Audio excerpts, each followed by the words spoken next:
are my 2 days life experience in Bantayan Island. Bantayan Island is a first-class municipality located in northern part of Cebu.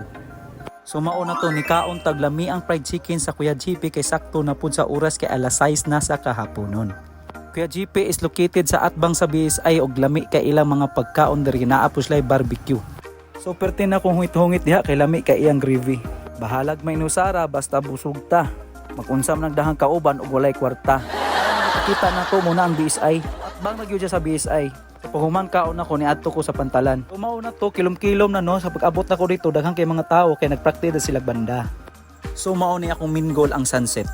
Besides anang tambok na diha ang sunset.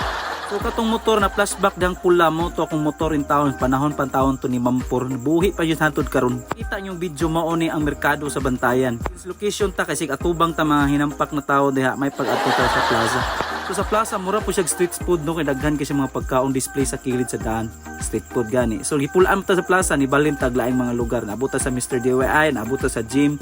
Gipulaan ta sa mga epakto ni balhin na pud ta diri sa Bert. Og nibalhin na pud ta sa simbahan. So makita nimo simbahan sa Bantayan nindot kayo. Shout out ni Abi Diskitado nindot na kay ang suba karon. So atong gi-flashback atong simbahan kay nindot na ba kay ang simbahan diri sa Bantayan no. So imo nang lantawon diha na puno siya lights even though dili pa Christmas pero ilang tema diri is Christmas na. So pagikan ako sa plaza, put ko sa balay sa akong amigo og nakita nako akong i-flex ni ilang sukaan na pagpuno og sili. Day 2 padong na kusang tapi ana kay wa may lingaw ta so maglaglaag lang ta. So i-flex ang baybayon sa kadagatan diri sa Santa Fe na with daghang mga tao. Sayop day ko kay wala kayo tao mingaw de karon kay mandi man suting uli sa mga bisita. So kung ari mo Santa Fe og gutomon mo ari ra mo sa Daily Drip Coffee. Affordable kay mga pagkaon nila ug mga abi-abihon kay ilang mga staff ug crew. Nindot ang ambience sa lugar ug di ka mahayan kay mag-enjoy jud ka. So mo to ha kalimta kung adri mo sa Santa Fe an pangitaa lang yung ang Daily Drip Coffee. So nibalik ta sa magbayon para magmarites ang mga foreigner. So mga maritisim ta ani dayong panahon na. Taon ta nila naglabing-labing masuya na lang ta. Ana all na kalabing-labing. So i-flex atong nawong diha na haggard kaayo sig pangita og mga partner. So mao to ni action ng kilom-kilom pero wa gyapon tay nakita ang kaayuhan diring dapita. So maka-decide ko karon ng panahon na mag-change location na lang ko kay way ayo ning lugara. Pindot magutog daghang tawo gud daghan mo lantaw-lantaw nimo. Mas daghan pa mang iro diri kay sa tawo guro. Pang-iro nag-enjoy siya. Kita wa.